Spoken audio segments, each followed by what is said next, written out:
How do you get your receiver off the line, and how do you have your cornerback cover the receiver? If I put up two standard Tudor figures, this guy's going to try to get open. Maybe he does, maybe he doesn't. Takes a while, but by you figure by about that long, either the quarterback's got to make a decision, the rush is coming. The same figure might do better with one defender versus another. Again, right at him. Sort of he's trying to get off. Okay, but he's not getting there. You could try a different receiver. It's also not a rounded front base, but here we go. Try another receiver. So he's doing it right. He might not do so well against this guy. He's got a slightly more rounded base, you see. So this guy's probably going to bounce off a little bit better. There you go. Sorry, I got these other guys for the other part of the demo anxious to show off their skills. So, like I said, this guy, let me go up against the original defender here. So a rounded front seems to help get the guy off the line, right? This guy, Robert Miller over here, just wants to play. I'm just going to lay him down. So the rounded front helps. So I've taken a footballfigure.net player and I've put him on a base that I've tweaked to go sideways. This is a gear base. So this player doesn't run straight, he runs this way. He's going to go like this, and he's got an arm that sticks out. It's awfully strong, and he kind of latches on, and this arm grabs him. So he's done a very good job of keeping this guy at bay. So here, let's try it again. And he works with the other receivers as well. So if I put number 56 back out here, he's not getting out, and well, almost got out. But I mean, this arm actually kind of does an arm bar. When he grabs the guy, he ends up holding him and hooking him. And that's cool. So now the question is, how do you get past that guy? Here's a receiver on a Klingbeil base. I got a rounded front on it. This guy does pretty well. So he sort of got out. It took a while, but he got out. Still got out a little bit. How do you stop this guy?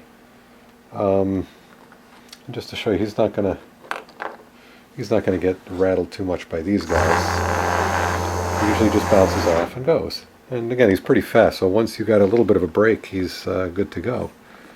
So now we've gone up to the receiver. How do you stop this receiver? So the standard cover corner is a guy with two arms sticking out. And we're going to get into the figures, but there's a limit on how far. You obviously can't have a guy whose arms are, 10 inches across. You can't have this guy's arms very far out. I believe the specification right now is you're allowed to overhang the front end of the base by 8 millimeters. The width of the player can't be more than 36. So, you take a ruler and you measure your guy at the widest point, and I mean, these guys are nowhere near 36. So anyway, let's get back to this. Here's a standard cover corner. And what he does is he ends up grabbing the guy, and he ends up, putting arms around his neck, and he's very hard to escape. So we'll go like this, and he's just latched him. I mean, he's got him pretty good. Sometimes at the end of a play, depending on how the corner, you got to, pop the players apart. So, and you can see this guy is going to take pretty much all the standard figures. They just kind of... come on here, let me give you a choke. Yeah, good luck. So, I mean, some of the things you can do to try to get around it is, if this guy's not on the line, you could try to pivot him, and then now you're forcing, if the line of scrimmage is a 20, he was set back. So now it's no longer a gimme that he's going to go choke him. In fact, he missed completely. So that's one way to do it. I mean, you set your guy off the line, and when it comes time to pivot, you may want to pivot him one way or the other, and then force him to go catch you. So that's a great way to do it. Another way to try to get around this this great back is to take a figure, and we're going to get into customizing figures. Here's a guy diving for the ball. Here's Gene Washington, old school Vikings. So this guy could put right up on the line, and guess what?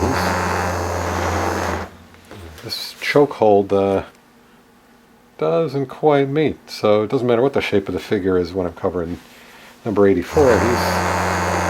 He's a slippery dog.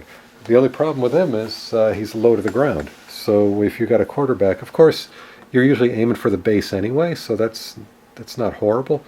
But if you're going over a pack of people, I'd much rather go for this John Gilliam figure way over here, because you can try to hit him up high. Here's a Monroe base, and here's an old school Monroe figure, and I purposely left him on here. It's a very small figure, and he's kind of hunched over. So he, in fact, is also too low for the figure. So now it's his pointy, what they call the boat-shaped base.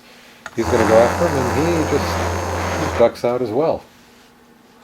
So there you go. I've defeated him as well. So how do you cover some of these guys? Well, you don't always have to go snuff him out like this. You could try to run with him, or maybe you could even double cover. I'm going to put him here and just go at it. Kind of smush them together. So double teaming is one way to stop him. Another way, like I said, is just to run with the player. So if he's over here, you just run here. I mean, here it's kind of dangerous because you don't know which way he's going to turn, and if he's blazing fast or he's slow and your guy's blazing fast, he takes off down the field. But if you've watched a few plays, you kind of know how fast these players are. That's pretty good coverage. So if we're started here, he was actually touching him the whole way, and then he just finally let him go now. The other thing when you cover here, you could also put in. Remember, you've got other people in the back over here, and we're going to get into something called a stationary safety, where the player doesn't move. You put him on a stationary base, and he kind of sits out here, and then after the pass, you replace him with a player that moves, so you can go make the tackle. So, I also wanted to show another way to get a guy off the line is you get these old Coleco bases, and this guy tends to be kind of slippery as well. Yeah. All right, so I take it back. This guy's subject to the cover corner's arms, but he's actually pretty good against these guys. Against mere mortals trying to cover him, he's really good. Take a guy with an Invisibase, and he always slides off. Another slippery type of base. I mean, these Coleco bases are fine. These are what we call the first run. If you saw the bases video, you see this is what's called a Tudor Pro Line first run. So a very rounded front. Let's see how he does against this. He's a slippery guy. I don't know why he's. Very hard to cover this guy.